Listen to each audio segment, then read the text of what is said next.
Ces 6 conseils, je vous les répète: préparer sa maison, ne pas se jeter sur un régime trop difficile, prévoir dans le réfrigérateur des produits en guise de grignotage, avoir une balance de pesée, préparer vos assaisonnements et apprendre les modes de cuisson. Vous êtes prêts pour démarrer le régime. Un régime, c'est pas une course de vitesse. Les mots que j'utilise dans les lives, quand je les fais sur YouTube et sur tous les réseaux, il y a toujours 3 mots que j'utilise: persévérance, endurance et patience. Le plus important d'un régime, c'est l'objectif. C'est pas la durée de temps, quelle que soit la cadence. Il y en a qui vont maigrir très vite, d'autres moins vite. Dans ces programmes, je vous apprends à mieux manger pour être en bonne santé, pour ne pas perdre le plaisir de manger et en plus pour perdre du poids.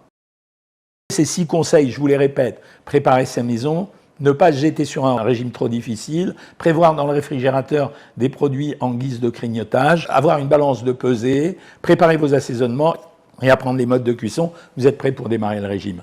Un régime, c'est pas une course de vitesse. Les mots que j'utilise dans les lives, quand je les fais sur YouTube et sur... Est-ce que vous connaissez la différence entre lyophilisation et déshydratation? Il y en a une. Quand vous déshydratez un produit, vous enlevez l'eau du produit jusqu'à peu près 95%. Quand vous lyophilisez, vous l'enlevez jusqu'à 98-99%. Par contre, il y a une deuxième différence. Quand vous voulez réchauffer un produit déshydraté, vous ne pouvez le faire qu'à l'eau chaude. Quand vous utilisez un produit lyophilisé, vous pouvez également le faire à l'eau froide. Est-ce que vous connaissez la différence entre lyophilisation et déshydratation?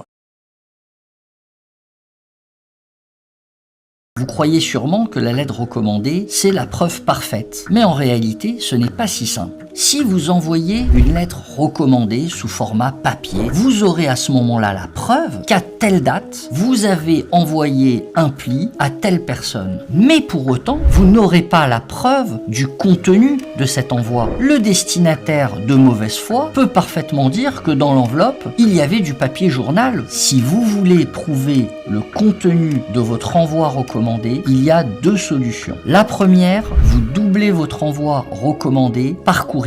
La deuxième solution, vous n'envoyez pas votre lettre recommandée en allant au bureau de poste, vous l'envoyez via le site de la poste, car vous devez télécharger votre document sur le site de la poste et il y a une trace électronique que c'est bien ce document que vous avez envoyé au destinataire.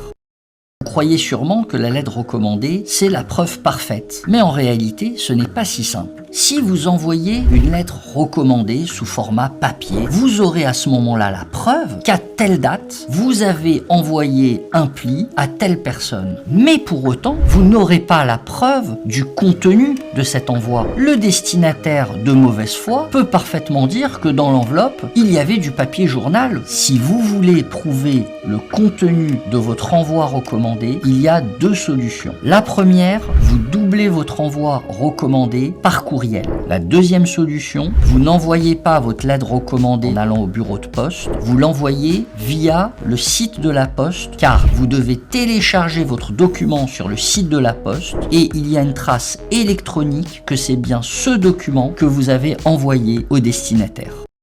Vous croyez sûrement que la lettre recommandée... Pardonnez une personne qui vous a trahi.